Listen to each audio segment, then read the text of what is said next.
अस्सलाम वालेकुम। आज का जो हमारा टॉपिक है वो है RDI। हाँ, RDA और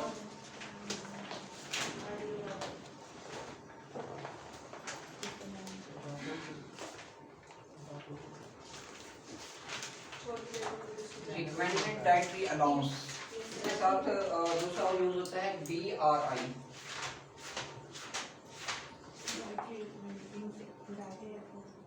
तो इसमें ये है कि मेन जो है वो है DRI के डाइटरी रिकमेंडेड इनटेक। उसमें फिर आता है RDA और एस्टिमेटेड एवरेज इनटेक और एडिक्वेट इनटेक और टॉलरेबल अपर इनटेक। तो सबसे पहले देखते हैं कि DRI है क्या।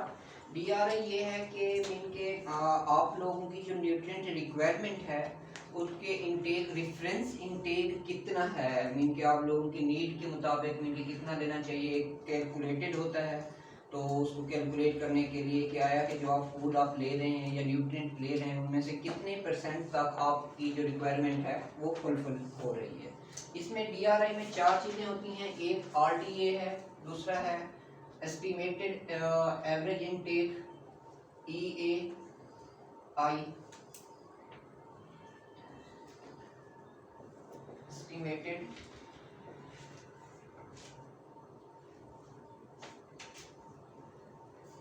Average intake. इसके अलावा है AI एडिक्वेट इनटेक।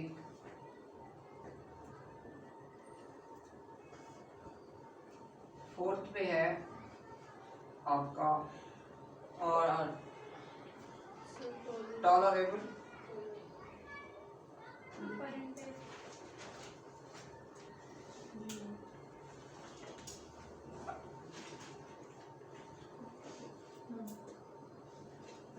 अपर इनटेक लेवल। तो मीन के ये है कि मीन के DRI अक्सर जितने भी चार्ट्स वगैरह दिए होते हैं, तो जैसा कि हमने पहले आप लोगों को कुछ RDA बताए थे जो 9 इसेंशियल न्यूट्रिएंट्स के हैं। तो मीन के एक लाइटर सा डिफरेंस है DRI के जो फर्दर ब्रांचेस हैं। RDA अगर हम कहें कि RDA है किसी फूड का, इट्स मीन के वो जो हमारी न्यूट्रिएंट की रिक्वायरमेंट है वो 97 से 98% तक फुलफिल कर रहा है डाइटरी इनटेक से। तो मीन कि अगर कोई फूड या कोई हमारी मील प्लानिंग जो है वो हमारी फूड के जो न्यूट्रिएंट की रिक्वायरमेंट है वो 97 से 98% तक फुलफिल कर रही है, तो इट्स मीन कि वो RDA रिकमेंडेड मीन के रिकमेंडेड डाइटरी अलाउंस कहा जाता है उसे। तो दूसरा है एवरेज एस्टिमेटेड एवरेज इनटेक। ये भी मीन के एक एस्टिमेशन होती है। ये जो हमारी एनर्जी के रिक्वायरमेंट फुलफिल करता है वो 50% फुलफिल करता है। इसके अलावा है एडिक्वेट इनटेक। अगर हमारे पास डेटा मौजूद नहीं है मीन के RDA का, तो हम एक एस्टिमेट करते हैं कि एडिक्वेट इनटेक का कि जो हम फूड ले रहे हैं वो इक्वल होगी। मीन कि ये एस्टिमेटेड होती है और ऑब्जर्वेशनल होती है, ना कि ये कैलकुलेटेड है। मीन कि ये तब यूज़ किया जाता है एडिक्वेट इनटेक जब हमारे पास डेटा एग्जिस्ट ना करता हो। इसके अलावा टॉलरेबल अपर इनटेक लेवल, ये मीन के वो मैक्सिमम अमाउंट है किसी भी न्यूट्रिएंट की जो हम इनटेक कर सकते हैं एक दिन में। एक छोटा सा मीन की एक शॉर्ट इंट्रोडक्शन था कि अक्सर जैसे हम करते हैं RDA वगैरह के हवाले से। तो अब क्वेश्चन ये होता है कि कितनी मिकदार में एक एज के हिसाब से और ये चीज़ें DRI है RDA है जिन फैक्टर पे एग्जिस्ट कर रहा होता है उनमें आपका है एज है। मीन के एज के हिसाब से ये डिज़ाइन किया जाता है। इसके अलावा जो है जेंडर पे डिपेंड कर रहा होता है कि जेंडर क्या है। इसके अलावा जो है आपका जो बॉडी नीड्स हैं, जैसा कि प्रेगनेंसी है फीमेल में, इनकी जो यूज़ है वो मीन के चेंज होती है किसी न किसी प्रेगनेंसी के दौरान। लैक्टेशन है, और इसके अलावा कोई इन्फेक्शन या डिजीज। जो न्यूट्रिएंट इनटेक है डेली, ये मीन के इन चीज़ों पे इफेक्ट कर रहा होता है, मीन के वेरी कर रहा होता है, या तो मीन के एज के हिसाब से या मीन के जेंडर के हिसाब से। फीमेल के लिए अलग वैल्यू होती है, मेल के लिए अलग होती है। या मीन के अगर प्रेग्नेंट वुमेन है तो उसकी रिक्वायरमेंट कुछ न्यूट्रिएंट की कम हो जाती है, किसी की ज़्यादा होती है। जैसा कि आप लोगों ने अक्सर देखा होगा, जो फीमेल है उनको फोलेट या कोबालामाइन की। यस, फिजिकल फैक्टर क्या है? Physical factor disease, physical factor में वो एनर्जी के हिसाब से जो है ना बढ़ जाती हैं। एज सच मीन कि उसका फिजिकल फैक्टर में इन्फेक्शन है या इस तरीके से उसमें होती हैं, डिजीज टू डिजीज वेरी करती हैं। तो इसके अलावा लैक्टेशन में भी इसी तरीके से जो है रिकमेंडेशन की जाती है कि आयरन की जो मिकदार है वो कम हो जाती है। उसमें यह है कि इन्फेक्शन के जो है चांसेस बढ़ जाते हैं, क्योंकि जितने भी माइक्रोब्स हैं या वायरस है उनको एक्शन करने के लिए आयरन की ज़रूरत होती है। तो इसके अलावा डिजीज़ में ये है कि जितनी भी, जैसा कि आप लंग्स डिजीज़ है उसमें कैल्शियम या विटामिन डी की डेफिशिएंसी हो रही होती है मोस्टली। तो डायबिटीज़ है तो उसमें भी इसी तरह कैल्शियम और विटामिन डी की डेफिशिएंसी अक्सर देखी जाती है। या जैसे एनीमिया है तो वहाँ वैसे आयरन की डेफिशिएंसी है तो वहाँ भी आयरन रिच फूड दी जाती है। तो इस तरीके से डिजीज़ टू डिजीज़ ये चीज़ें वेरी करती हैं। तो अब ये है कि सबसे हमने ये डिटरमाइन करना है कि आया कि हमारी जो रिक्वायरमेंट है मैक्रोन्यूट्रिएंट, जितनी ये चार्ट्स मौजूद हैं, सीडीसी के भी चार्ट्स हैं, आप लोगों के पास है न्यूट्रिशन असेसमेंट की बुक, शेयर कर देंगे हम आप लोगों से। जो मीन कि आप लोगों को कम से कम जो एडल्ट एज है उसकी तमाम न्यूट्रिएंट की आनी चाहिए। जैसा कि आप लोगों को जो 9 पहले बताया, जैसे फाइबर है वो 25 से 27 तक जो है जनरल रिक्वायरमेंट है। विटामिन डी है 400 इंटरनेशनल यूनिट है। इस तरह जो है सोडियम है 230 है। पोटाशियम है और 35 से लेकर 45 मिलीग्राम तक है, 45 मिलीग्राम तक। आयरन जो है वो 18 ग्राम है। जिंक है 15 मिलीग्राम है। सर ये आप क्या बता रहे हैं दोबारा? ये RDA है, रिकमेंडेड डाइटरी अलाउंस, जो हमें एक दिन में चाहिए। ये तो इनके मल्टीपल हैं, ये तो जस्ट एक एग्जांपल मैं दे रहा हूँ। 2300 सोडियम, कैल्शियम 1000 से 1300 तक। कैल्शियम 1000। तो मिनके ये आप लोग बुक से, क्योंकि ये बहुत ज़्यादा एज के हिसाब से वेरी करती हैं, आप लोगों से कम अपने एज ग्रुप की आनी चाहिए, या आप लोगों के पास चार्ट मौजूद होने चाहिए, कहीं भी वो देख सकें। जैसे आप लोग NNS की रिपोर्ट तैयार कर रहे हैं तो इसे भी 1 बाई 1 आप लोग तैयार कर सकते हैं। लेकिन ये हमारी आप लोगों ने ये खुद से तैयार करने हैं। हमने एक चीज़ और है जो इम्पॉर्टेंट हमने आप लोगों को याद करानी है। तो इसके अलावा अब ये है कि हमारी जो एनर्जी रिक्वायरमेंट है वो किस न्यूट्रिएंट से, मीन के जो न्यूट्रिएंट हैं हमारे माइक्रो न्यूट्रिएंट से कितनी होनी चाहिए। ये मीन के वो भी requirement energy age to age और जेंडर टू जेंडर वेरी करती है, लेकिन जो कॉमन परसेंटेज है वो है प्रोटीन 10 से मीन के 15 भी होती है। एक जो न्यूट्रिशनल असेसमेंट की हमारे पास बुक है उसमें 10 से 35 तक भी यूज कर सकते हैं। तो इसके अलावा है फैट में आपका है जो फैट की यूज है वो 20 से 35 तक। ये मीन के एडल्ट के लिए मैं आप लोगों को बता रहा हूँ। इसके अलावा जो कार्बोहाइड्रेट्स की रिक्वायरमेंट है वो है 45 से लेकर 65% तक। ये सारी चीज़ें परसेंटेज में। अगर फिर हम फैट में देखें कि फर्दर है सैचुरेटेड फैट जो है लेस देन 10% होना चाहिए बॉडी में। ट्रांस फैट जो है वो लेस देन 1% होना चाहिए। और जैसे कि ओमेगा 6 है लिनोलेइक एसिड, वो तकरीबन 5 to 6% होता है। और जो ओमेगा 3 है वो 1 से 2% तक होना चाहिए। तो ये चीज़ें प्रोटीन वगैरह की हैं। अब बात ये होती है कि इसकी कैलकुलेशन, कि हम इसे कैसे डिटरमाइन कर सकते हैं। क्या है कि हम अगर 2000 किलो कैलोरीज ले रहे हैं तो हमें कितनी ग्राम जो है प्रोटीन लें। अगर 10% लेनी है तो हमें कैसे पता चलेगा।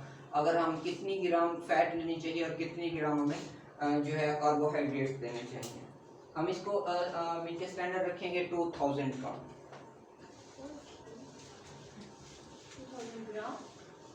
2000 किलो कैलोरीज। इसका सबसे पहला जो चीज़ होती है वो है कि एक आपने फूड ली है, उसके आप लोगों ने ग्राम निकालने हैं। जैसे आप लोगों को स्प्लिट्स पढ़ाए गए थे कि कार्बोहाइड्रेट्स इस फूड में एक्सचेंज में इतने हैं, प्रोटीन इतनी है, फैट इतनी है। जो स्प्लिट्स निकलते हैं हम एक छोटे से पहले एक ब्रेकफास्ट का निकाल लेते हैं। हम सुबह अगर ब्रेकफास्ट करें, एक एप्पल 1 एप्पल यूज़ करें और इसके साथ 1 एग,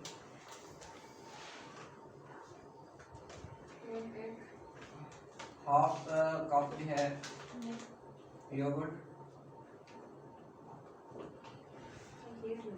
1 चपाती। तो अब ये है कि हमने देखने हैं कि कैलोरीज के कितनी ग्राम जो है ना, इसकी परसेंटेज हम कैसे कैलकुलेट कर सकते हैं। तो एप्पल में कार्बोहाइड्रेट्स 50, 0, 0, एग में तकरीबन 15, ये 7, 4 to 7 तक होते हैं तकरीबन फैट। और योगर्ट में 15, 8 ऐसा होता है। जी सर। चपाती में 15, 3 एंड 0 से 2, 0 से 1 या 2। तो अब ये देखना है कि सबसे पहली चीज़ जो हमें कैलकुलेट करनी है वो है एनर्जी। एनर्जी वैसे अगर हम देखें एक्सचेंज से कि एप्पल या है तो वो वैसे 60 किलो कैलोरीज देते हैं फ्रूट्स में से। अगर एग की बात करें तो 75, लेकिन हम यहाँ से कैलकुलेट कर लेंगे। सबसे पहला तरीका ये होता है कि इनको ग्राम को टोटल करें। ये तकरीबन 60 ग्राम, 18, 19, ये 5 कर लें 14। तो ये टोटल ग्राम्स हैं जो इनके हमें इस एक ब्रेकफास्ट से आ रहे हैं। कार्बोहाइड्रेट 60 ग्राम है, प्रोटीन 18 ग्राम है और जो फैट है 14 ग्राम है। अब हमने देखना है कि इसमें एनर्जी कितनी है, इसे 4 से मल्टीप्लाई करें तो ये आएगी तकरीबन 40। इसे भी 4 से मल्टीप्लाई करें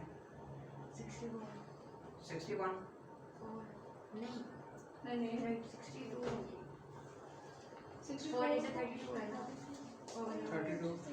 30 नहीं, ये 18 को अगर मल्टीप्लाई करें 72, 72, इसे 9 से मल्टीप्लाई करें 180। तो ये मीन के कैलोरीज हैं। अगर हम कहते हैं क्योंकि एक सिर्फ ब्रेकफास्ट का लिया है तो ब्रेकफास्ट सबसे रिचेस्ट होना चाहिए। मीन के यहाँ 2000 नहीं, हम अगर हम इसे कहते हैं कि कैलोरीज, इसकी पहले सबसे पहले हम टोटल कैलोरीज निकालेंगे। इसकी कितनी है टोटल 2000 कैलोरी नहीं, इसकी ये जो अभी ब्रेकफास्ट में, कि हम इसी को सैंपल लेंगे 438। अब हमने देखने हैं कि परसेंटेज किस फूड की जो प्रोटीन कितनी परसेंट है, कार्बोहाइड्रेट्स कितने परसेंट है और फैट कितने परसेंट है। कैसे निकाल सकते हैं हम? सर ग्राम से निकालना है ना, ऊपर से जो मल्टीप्लाइड बाय 100। कार्बोहाइड्रेट्स कितने थे? से 240 कितने? 240 सर इसको 240 तो कैलोरीज थी। कैलोरीज। 430 फैट की कितनी थी? 126। कार्बोहाइड्रेट्स की सर प्रोटीन, सर दो दफा लिख दी प्रोटीन लिखना सर। प्रोटीन भी 72 है 72 प्रोटीन हाँ प्रोटीन यस सर ठीक है टोटल कितनी है सर 438 438 अब हमने देखना है कि यहाँ जो हमने डाइट प्लान बनाया है इसमें कितने परसेंट प्रोटीन है कितने परसेंट फैट है और कितने परसेंट कार्बोहाइड्रेट्स है सर कार्ब्स को डिवाइड करेंगे 50 480 डिवाइडेड बाय 438 100 सर ये कौन सा काम है ये इसकी परसेंटेज ही निकाल रहे हैं कि कितनी परसेंटेज है ये दो तरीके में इनके अगर एक तो परसेंटेज गिवन होती है फिर हम उसमें से निकालते हैं कि कितनी कैलोरीज 2000 में से इसमें जाएंगी तो वो एक अलग चीज है वो हम टोटल में से ये अभी इसमें से निकालेंगे तो ये निकालें क्या है 50 54.79 सही और इसका निकालें 126 डिवाइडेड बाय 438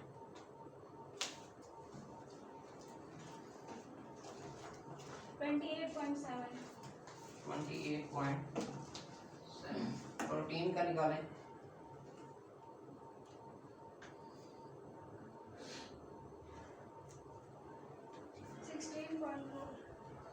16.4 ये देखिए कि जितनी भी हमारी रिकमेंडेशन थी कोई भी चीज़ रिकमेंडेशन से ऊपर नहीं जा रही इट्स मीन कि हम अगर एक हेल्दी मैन है तो हम इस तरीके से उसका डाइट प्लान डिज़ाइन कर सकते हैं फिर अब ये चीज़ होती है कि सबसे पहले ये तो हमारे पास जो स्टैंडर्ड दिया हुआ है उसके मुताबिक हमने निकाली है दूसरी चीज़ ये है कि अगर बताया जाता है कि आपने 2000 किलो कैलोरीज देनी है एनर्जी तो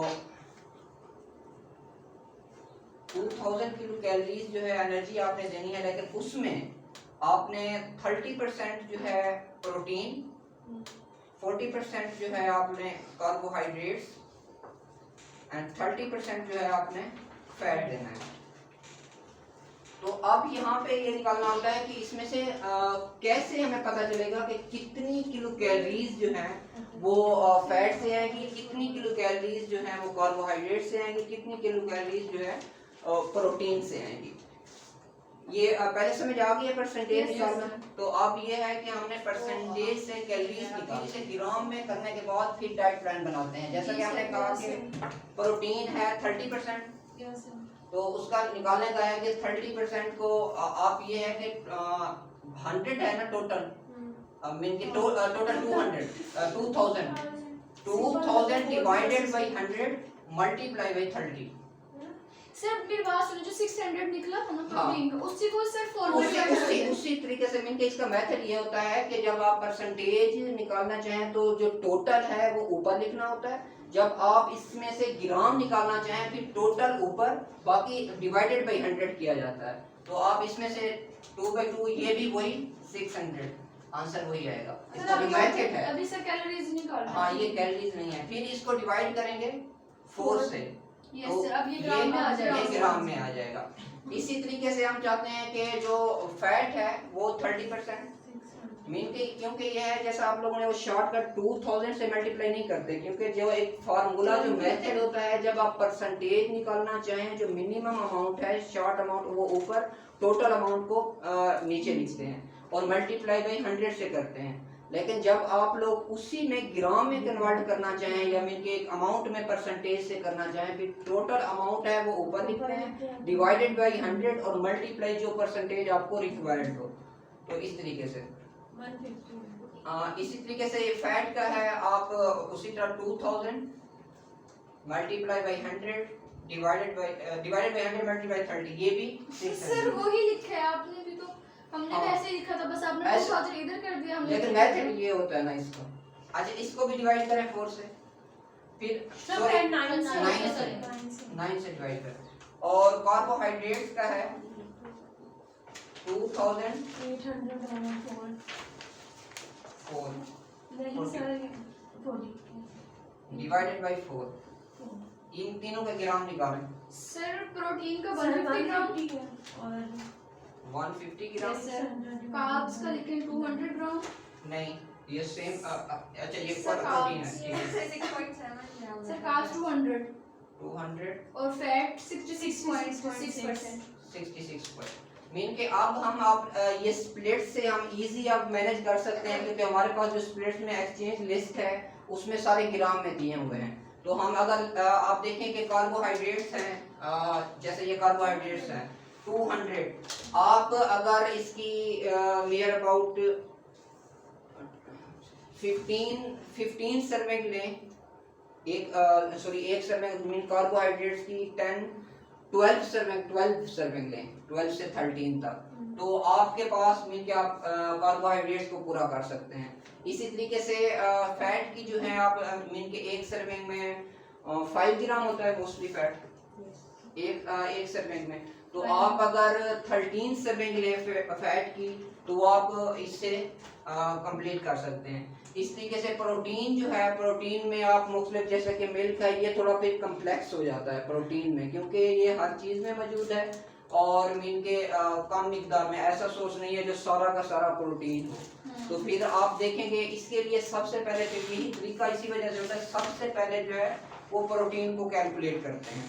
उसमें ये है कि वो काफ़ी जो दूसरी चीज़ें हैं प्रोटीन में फ़ैट भी आ रही है, वो भी फिर उसमें मैनेज हो जाती है, क्योंकि फ़ैट के ओरिजिनल सोर्स ऑयल्स वगैरह मौजूद हैं।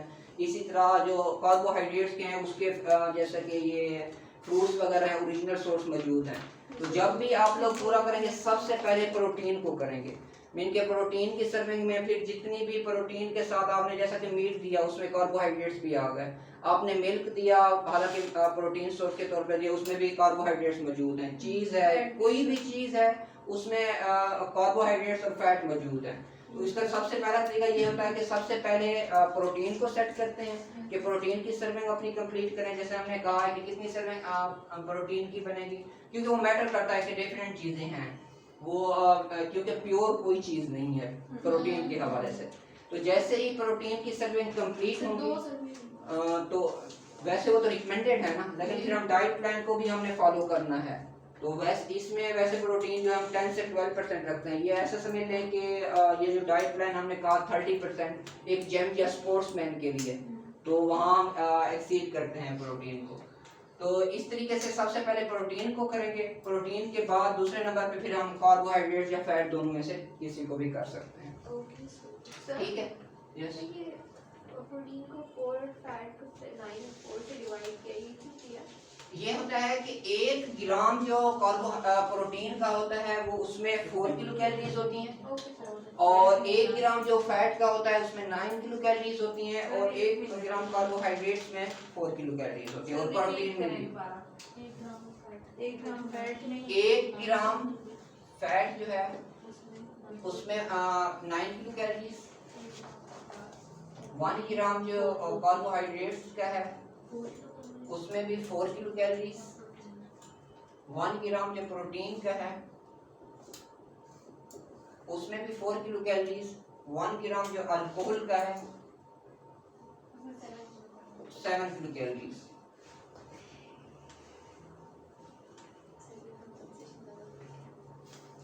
ये इस तरीके से कैलकुलेट करते हैं।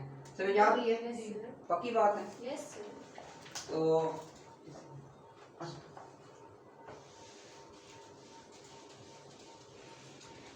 ये मीन के इस तरीके से आरडीए वगैरह हम कैलकुलेट कर सकते हैं।